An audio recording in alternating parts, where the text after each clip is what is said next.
शेर सिंह राणा आज की राजनीति का एक बड़ा चेहरा माने जाते हैं। जब वो चलते हैं तो उनके पीछे गाड़ियों का एक लंबा काफिला, जब वो मुड़ते हैं तो जन सैलाब उमड़ जाता है, जिसे देखकर सियासतदानों में एक अजीब सी बेचैनी छा जाती है। मुखर आवाज, सियासत का अनुभव शेर सिंह राणा की पहचान है, जो किसी परिचय का मुहताज नहीं। शेर सिंह राणा राष्ट्रवादी जनलोक पार्टी के राष्ट्रीय संयोजक पद पर आसीन है, जिनका सियासी वर्चस्व इस वक्त काफी सुर्खियों में है, जो अन्य पार्टियों के लिए मुसीबत का पहाड़ माने जा रहे हैं। इन्हीं सब मुद्दों को लेकर हमने शेर सिंह राणा से खास बातचीत की, तो आइए देखते हैं क्या कुछ कहा शेर सिंह राणा ने।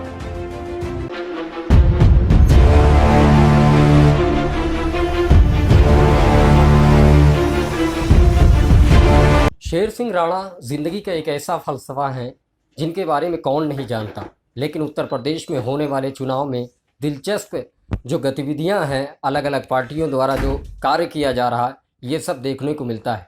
ऐसे में सवाल ये है कि एक बड़ा नाम किस हद तक जाएगा। मैं शेर सिंह राणा, राष्ट्रवादी जनलोक पार्टी सत्य का राष्ट्रीय संयोजक। राष्ट्रवादी जनलोक पार्टी ने अपनी शुरुआत हरियाणा चुनाव से की, बिहार चुनाव लड़ा विधानसभा का, और अब आने वाला 2022 का उत्तराखंड, उत्तर प्रदेश और पंजाब का चुनाव लड़ने जा रही है। उत्तर प्रदेश की अगर हम बात करें तो जब से भाजपा की सरकार यहाँ पे आई है, कोई विकास का काम नहीं हुआ। झूठ के अलावा, वैसे तो लोग बोलते हैं भारतीय जनता पार्टी बीजेपी, लेकिन मैं इसको बोलता हूँ भारतीय झूठी पार्टी, क्योंकि जब ये नौकरियाँ देने की बात करते हैं कि 2 करोड़ लोगों को नौकरियाँ देंगे, तो इनका मतलब होता है कि 2 करोड़ लोगों से नौकरियां छीन लेंगे। जब ये बोलते हैं कि हम गुंडागर्दी प्रदेश से ख़त्म कर देंगे, तो इनका कहने का मतलब है कि सिर्फ हम ही गुंडागर्दी करेंगे, झूठे मुकदमे लगवाएंगे। तो ये जो भारतीय जनता पार्टी की आज देश में या उत्तर प्रदेश में जो सरकार है, जिस प्रकार से दूसरों के ऊपर गुंडागर्दी और अत्याचार कर रही है, जिस प्रकार से समाज में बेरोजगारी बढ़ रही है, जिस प्रकार से महिलाओं का सम्मान खराब हो रहा है, तो अभी ज़रूरत है इसको हटाने की और एक ऐसी राजनीतिक दल को सत्ता में लाने की जो प्रदेश का विकास करे, प्रदेश के लोगों को, जो आखिरी पंक्ति में खड़ा हुआ व्यक्ति है, उसको भी महसूस हो कि सरकार हमारी है और हमारे लिए कार्य कर रही है। तो राष्ट्रवादी जनलोक पार्टी सत्य गठबंधन की भी बातचीत चल रही है। हमारी जो राष्ट्रीय अध्यक्ष हैं श्रीमती सत्यवती, हमारी जो महिला प्रकोष्ठ की अध्यक्ष हैं श्रीमती मुन्नी देवी जी, और जो हमारे प्रदेश के अध्यक्ष हैं डॉक्टर बीपी सिंह जी, एक कमेटी जो है इनके नेतृत्व में बनी हुई है, जो तय करेगी कि किस राजनीतिक दल के साथ मिलकर हमें चुनाव लड़ना है और किसको सत्ता में इस बार लेकर आना है। लेकिन ये निश्चित है कि भाजपा को इस समय हटाना और हराना दोनों अनिवार्य है, देश के लिए, देश के किसान भाइयों के लिए, देश के बेरोजगारों के लिए, देश के व्यापारियों के लिए, देश के आम जनता के लिए। उसी पर ही आरजेपी काम कर रही है और आरजेपी 2022 में सरकार में हिस्सेदार बनेगी। बिना आरजेपी के सहयोग से उत्तर प्रदेश में किसी की सरकार बनने नहीं जा रही है। कई पार्टियां हैं, सुभाषपा की बात करें, प्रसपा की बात करें, एमआईएम की बात करें और सपा की बात करें, सब अलग थलग देखने को मिल रही हैं। ऐसे में आपकी भी पार्टी है, और क्या ऐसा लगता है कि इन्हीं वोटों में से बंटवारा होना है और बीजेपी बैक हो जाएगी और पार्टियों में से कोई एक पार्टी आगे आ जाएगी? या देखिए, जो राष्ट्रवादी जनलोक पार्टी है, हमारा मुख्य रूप से जो वोट बैंक है वो भाजपा का ही वोट बैंक है। उसी से ही लोग जो परेशान हैं भारतीय जनता पार्टी से, वहीं से ही हमारी पार्टी को बहुत भारी संख्या में ज्वाइनिंग कर रहे हैं, और उनका मकसद है कि इसको हटाकर एक चेंज लाना। हमारे अलावा जितने भी राजनीतिक दल जिनके आपने नाम लिए या जो हैं, उनका जो वोट बैंक है, क्योंकि कोई भी राजनीतिक दल वोट बैंक के ऊपर निर्भर होती है, उसी से ही चलती है, और हर पार्टी का वोट बैंक भी होता है कोई ना कोई। तो जो दूसरे राजनीतिक दलों का आपने जो नाम लिया, उनका वोट बैंक बीजेपी से अलग है। और अगर उधर ज़्यादा राजनीतिक दल बनते हैं तो इससे बीजेपी को लाभ होगा। और बीजेपी यही रणनीति हमेशा से अपनाती आ रही है 25-30 साल से, कि वो अपने पैसों से फंडिंग करके नए नए राजनीतिक दलों का गठन खुद करवाती है, जिससे कि दूसरे जो राजनीतिक दल हैं उनके वोट में जो है वो बंटवारा हो, दलित समाज को, पिछड़े समाज को, मुस्लिम जो मतदाता है उनको, और यहाँ तक कि स्वर्णों को भी कई राजनीतिक दलों में ये लोग बांट देते हैं। आपकी पार्टी की बात करें तो किससे गठबंधन करने जा रहे, कुछ आपने अभी तक सोचा है? जैसा कि मैंने आपको बताया, मैं पार्टी का राष्ट्रीय संयोजक हूँ, किंतु जो एक कमेटी का गठन किया है राष्ट्रीय अध्यक्ष महोदय जी ने, उस कमेटी का मैं हिस्सेदार नहीं हूँ। पार्टी का गठबंधन किससे होगा ये मैं बोल सकता हूँ कि जिसकी समान विचारधारा होगी, जो लोगों के दुख दर्द को दूर करने के लिए हमारे रास्ते पर चलेगा हमारे साथ, उससे हमारा गठबंधन होगा।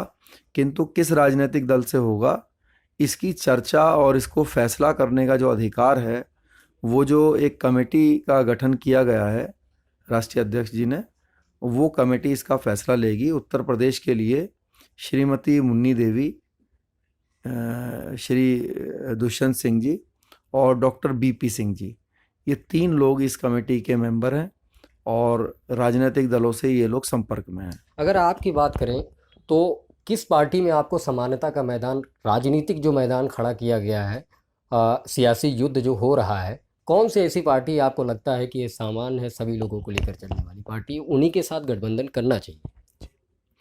देखिए, आज सबसे जो पहली ज़रूरत है वो है भाजपा को हटाना, क्योंकि इस समय भाजपा ने जिस तरीके से बदमाशी दिखाई हुई है किसानों के प्रति, बेरोजगारों के प्रति, आए दिन लाठी डंडे चलवा देना, फर्जी मुकदमे दर्ज करवा देना लोगों के ऊपर, तो सबसे पहले तो भारतीय जनता पार्टी को हटाना ज़रूरी है प्रदेश से।